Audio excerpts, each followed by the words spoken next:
we interviewed one of the Islamic Republic's top propagandists. So I wanted to talk about this because I love showing you guys and talking to you guys about all the major things we are doing in our Persian Iranian speaking or Persian speaking community at Atheist Republic, Jumhuriye Bi Khodayan, which I am representing right here. Okay, so I don't even know how to preface this because this is so major. So maybe Armin can give more of a background. But basically, Yeah. Armin personally interviewed this week one of the most important hardliners and propagandists for the Iranian regime. Because this man used to be, he's a mullah, a cleric, and he used to be the editor of the Kayhan newspaper, which is like the mouthpiece of the regime. And then more recently, he has come out criticizing the regime and being against Khamenei. And I cannot emphasize to you enough how much of a bombshell this was that this man came out with this position. And then now Armin is personally interviewing him on the channel. This is a huge, huge, huge deal. So Armin, give us more background, more preface, more context for people that don't know. Yeah, so he was the main guy when it comes to one of the main propaganda piece for the regime. Like, he was basically the in charge of the main media, which represented the main hardliners positions, right? So he was part of, he was one of the most, and when it comes to hardliners, he was pretty much one of the most conservative people within the Islamic regime. And it's not, the weird thing about this interview is that he sat down one of to what is considered one of the most radical atheist groups out there within the Persian community. We are, which is us basically, the Atheist Republic, Jumhuriye Bi Khodayan, which is the Persian, our Persian arm in Iran. We are criticized by even other atheist groups as people who are too radical, and we're giving some atheists a bad name. Like, we insult the prophet, we burn the Quran, we do blasphemy. And some atheists in Iran are saying that people like us are making it harder for Muslims to accept atheists in the community, because we're just doing things that are just way too out there. And we have always argued that that's not the case. That we are trying. The more we do this, the more we are desensitizing Muslims. That the short-term effect is anger. The longer-term effect is normalization, and accepting of atheists. We are, speeding up the accepting of atheists in society by doing blasphemy, because anything else other atheists are doing are seen as mild in comparison.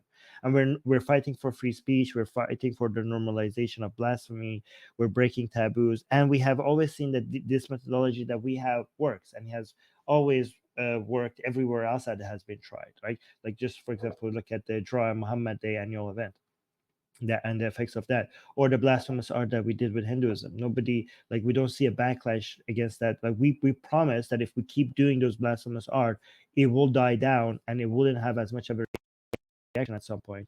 And we have always been proven to be correct every single time.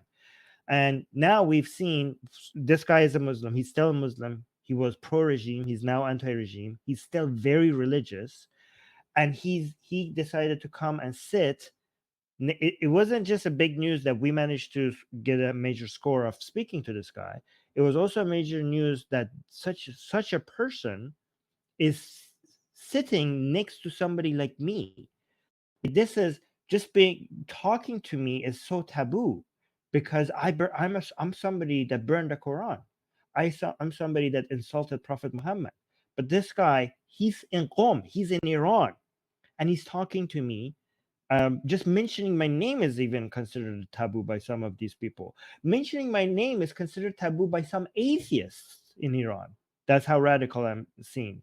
And now this guy is talking to me. And not only he's talking to me, he's agreeing with me on many points.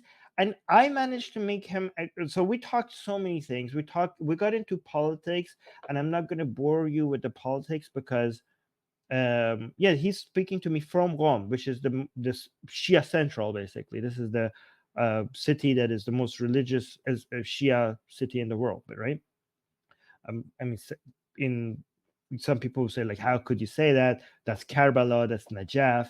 I have my reasons, okay, but I'm not going to get into it right now. But so I'm not going to go into the details of all the political discussions that we had about the regime and the need to topple it. He's anti-regime as well, and he agrees with all of that, right? We talked about atheists and Muslims and how we could live side by side with each other. If the Islamic Republic is toppled, we're against Islam, they're against atheism. Could we live side by side while we disagree with each other, while we're fighting with each other's ideology? He was saying that he would better he says that he would welcome, initially he said he would welcome atheists criticizing Islam, but he's against insulting Islam. He's against like Charlie Hebdo and Quran burnings and stuff like that. And this guy he said that he understands why people would do that. He understands that why we might be so angry with Islam, given how our lives has been ruined by Islam. So that was so weird that he would say that he even understands why people might do that. He said that given what is the Islamic Republic of Iran has done, he considers it a miracle for people to remain Muslim, right? So he's saying that as a Muslim, he says that I completely understand why so many people in Iran are leaving Islam, and he would even consider it a miracle why somebody would just not leave Islam, given the situation that we have in Iran. He said that, but he said like people like us have to pragmatically understand why Iran is not a place where you could insult, Islam. That we atheists have to understand that we're sharing the country with so many Muslims, and we cannot insult the Prophet or burn the Quran, and that should not be free. I argued again, and he said that nobody would have a problem. Nobody would be killed or attacked if we just accepted that we can criticize Islam without insulting Islam. I pushed back against him. I said that the only reason why we now in Iran see the normalization of criticizing Islam is because people like us that came and insulted Islam and did blasphemy, and now criticizing Islam is seen so mild in comparison, and that's why these things are now allowed, not allowed by the government, but considered normal, at least within the population. And I also told him that, and he said like, look, nobody is going to change their opinion about Islam if you insult Islam or if you insult the prophet or burn the Quran. And I like, no, you're missing the point. When we do those things, we do those to fight for free speech. We do criticize Islam to change people's opinion, but when we are insulting Islam or we're blaspheming, we're trying to basically destroy the red lines. We're trying to challenge the red lines around what we get to say and how we get to express ourselves. And I also made to this point that we tried this everywhere else and it works. He said like, this angers people and makes them angry, and there's going to be tension among us. I told him, no, short term that's the case. You have such a short term focus. Long term, we have always seen that this actually helps with desensitization, and it makes it eventually easier for us to live next to each other because people get desensitized. And here's the weird part. He said that if the effects, this is the part that I was shocked, because again, remember, this guy was such a hardliner. This guy was one of the most conservative, media, all those things that Susanna said, right? He said if blaspheming and insulting Islam has the effects that you're saying, then I would have agree with it. And I couldn't. And this was supposed to be a debate, but I could not debate the guy when he was agreeing with everything I was saying. Like, he was like, he didn't say I would agree with it. He said if it is shown that it has the effects that you're saying, I would agree with it. I also made another point to him. I said, you know what? I want freedom of speech as much as we have in the United States, and I want secularism as much as we have it in France. But I agree with you, I told them, Mr. Nasiri, I agree with you that in Iran, it's unreasonable for us to be able to have that much freedom of speech. Like it's unreasonable. No, it's not unreasonable to have that. It's unreasonable to expect that we will be able to get that politically, given who we're sharing the country with, right? He said, like, for Iran, what we want, what we will get is not like, if somebody burns the Quran, they will not get executed like right now, but we will have a fine, right? Because even in some countries like in Germany, or like, they still have, these things are not completely free. So he's like, you have to understand that in Iran, yes, you atheists are growing a lot in Iran, but look, there's still so many Muslims living here, and you cannot expect to have this completely free. We will not, you could expect not people for people not to get executed, but it cannot be completely free. And I said, like, yeah, I understand that. I understand that this is not France, that this is not the United States. But do you understand that we have to push for the maximum thing that we want to be able to get something in the middle? Because if we come and ask just for a fine instead of execution, we might get imprisonment. But if I ask for complete freedom, then I might get just a fine instead of imprisonment. And he said, like, yes, he agreed with what I was saying. He said, like, yes, I see what you're saying, and I agree with why you're asking for complete freedom. So there was a lot of, I mean, this guy is still a conservative Muslim, and I'm a radical atheist. And it was a lot of people watching this. This, by the way, it's been only a day, and it's got 30,000 views, and it's growing, and it's making a lot of noise everywhere in Iran. And remember, the number of views in Iran is because it's much lower population. These are a lot more significant, right? Well, A and lot of also people are high talking about it. internet censorship. Yes, yes. But this is getting a lot of reactions to this. It's growing, it's spreading everywhere. But a lot of people showed a lot of hope because they saw a radical atheist and somebody who was a radical pro-Islamic Republic and a current conservative Muslim talking to each other, and they had a lot of things that they could agree on, and it made a lot of people think that if the Islamic Republic is gone, we are able to, if this is the conversation that Muslims and atheists are having, there people thought that this gave them a lot of optimism for what Iran could be in the future. So I was very proud of this discussion. And he even said that if the regime is toppled, he thinks that he should be put on trial for his involvement. Yeah, he said he should be held accountable, and people have the right to come and talk to him about what he has done, and put pressure. He said, like, we are supposed to be answerable. We kind of like screwed up this country. Yeah, so that's very good. It's pretty. Yeah, I like this guy so far. I mean, I don't know. We can never trust everybody 100%. So just be, a lot of people are saying that this guy is like one of them and we're being fooled and this is all just a lie. So there's that as well. So there's a lot of conspiracy theories going on. But they Well, say don't that about us as we are well. So not naive. We have had members of our community had the IRGC go after their families for their involvement in Atheist Republic in Iran. So we are not naive to those elements. Let's just say that. Marjan, who was able to watch it, St. Armin's questions to him were truly challenging. Thanks for doing this. A lot of people really want the subtitles for this. I also want the subtitles to this. well, It was like I a mean, 3-hour it was 3 hours long. If Yeah. anybody could help us with subtitles, please reach out to me. I would really love to be able to There put isn't a subtitles. lot of AI translation for Persian yet because there's not a lot of demand for it in the market. But I also included a link in the live chat to this memory TV segment they did on Mahdi Nasri.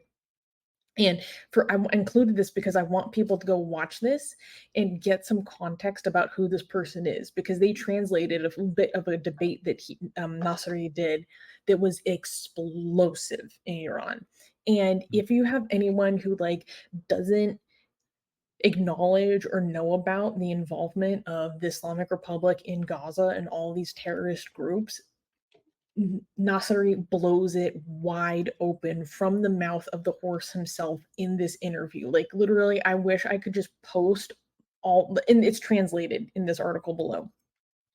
I wish I could post the video of the translation, like, just every single day, because he is just telling the truth that you're not supposed to hear. And I always tell people, go listen to what people say about these issues, about these conflicts in their own language, because it's oftentimes very different from what you will hear from people in English. And this is one of those instances.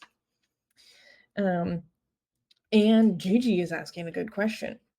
Gigi is asking if he was legit, wouldn't they come for him first? Armin, this is something you So addressed. I asked him I asked him during the show, because he's in Iran and he's aggressively anti-regime now, so much so that he directly attacks Khamenei, the supreme leader himself, and he's not arrested. And people have been arrested and killed for saying much less than he has. So I asked him, a lot of people say that you are with the regime because you're not arrested. And I asked him, why are you not arrested? And the point he makes is that, first of all, he says he's not sure, but if he's arrested, he will become a much bigger deal than what he is right now. I've also seen him say that by not arresting him, a lot of people might think that he's with the regime, and the regime might want to make it feel like he is with the regime. So that's another reason. But again, he says himself that he's not sure, but he's going to take advantage of his free time to be anti-regime as much as he can. But they might arrest him. When free time has a double meaning. Yeah, exactly. By the way, we should post a link. I posted a link to my debate with him as well. If you know Persian, or if you want to help me translate this debate, that's the link. You could go watch it. Yeah, some people are saying sounds fishy. Yeah, a lot of people are saying it sounds fishy, but so we have, yeah. Don't worry, we have our eyes wide open. Yeah, so I just wanted to cover that because I know a lot of our supporters in the English channel love to hear about what we're doing on the Persian side of things, where it is very subversive, where it is very groundbreaking. And when you guys support Atheist Republic, you're supporting us being able to do this kind of work that is so groundbreaking in other languages, so people can get this information in their native language and not, it's so powerful where there is such a need for that kind of information that we take for granted that it's available, because in many other languages, due to censorship, due to language barriers, it's not available. And we're out there doing that work, so you're making sure that this work can continue. Speaking of people supporting our work, Carl Scheller,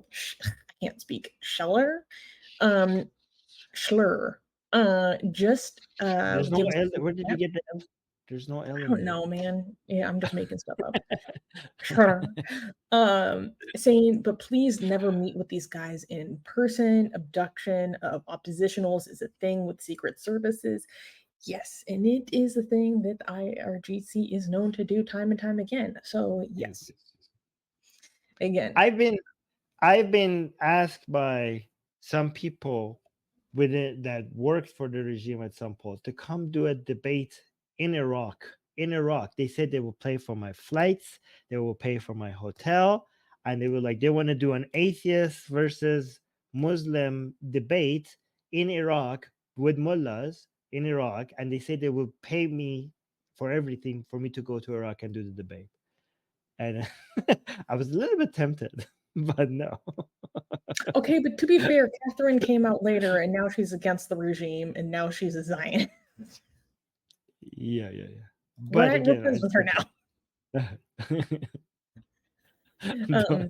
Because you know who else went to Iraq under false pretenses? Ruhul Azam. You know what happened to him? He was kidnapped, brought to the heart of Tehran, and then executed for his journalistic activity. Do you know who makes the most amazing, gorgeous, and other adjectives that I can't use here on YouTube, blasphemous art ever? We do! And for some reason, we are giving it away for free. Download them now using the link in the description before we change our mind.